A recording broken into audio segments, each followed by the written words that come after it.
Welcome back. Now, back home in Kabul, he's a taxi driver, but in London this week, Fahim Rahimi is a Paralympian.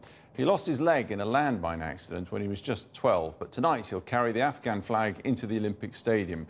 For despite the fact that years of war have left a legacy of disability in their wake, the 29-year-old powerlifter is Afghanistan's only competitor. Our Foreign Affairs correspondent Jonathan Rugman went along to meet him. Fahim Rahimi is 29 and drives a cab for a living in Kabul, one of the world's most dangerous cities.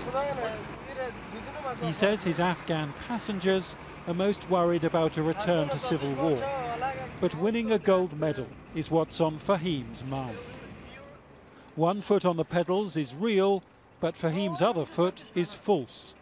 Not only does he drive a cab with one leg, but he's also Afghanistan's one and only Paralympic athlete. When he was 12 years old, his leg was blown off. He was out buying groceries for his family when he stepped on a Russian landmine. When it snows, it can take Fahim up to an hour to climb this hillside from his car to his front door. But he has a talent, one which took him to the Beijing Games in 2008 and now on to London. Fahim's a hero in the eyes of his son, of course, even if most Afghans have never heard of him, and his quest for Paralympic glory may well be dashed. There's no budget for training. I don't even have a trainer. I just do the sport on my own. If I had the facilities other athletes had, I could compete, but Afghanistan has a lot of problems.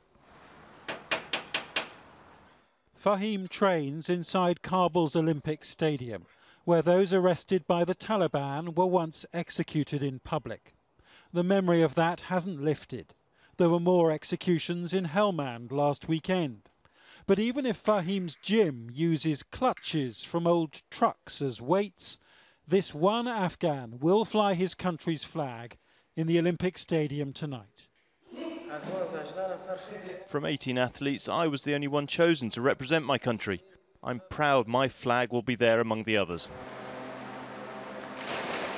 Another Afghan athlete, Malik Mohammed, lost both his legs to a landmine in 2005. Afghanistan's been so torn apart by war that it has an estimated 2 million disabled people. Yet Paralympic sports are in their infancy and not a priority. And Malik here did not qualify for London. And neither did Fahim. He's only been admitted on a so-called wildcard entry. We showed him around Stratford this morning, where an Afghan refugee, who is now a British security guard, was the only person to recognise the national colours. But I've seen the gentleman with the Afghan flag, so it was my pleasure to come say greetings, gentlemen. Fahim hopes Afghans will be watching tonight, but he admits they have weightier issues on their minds.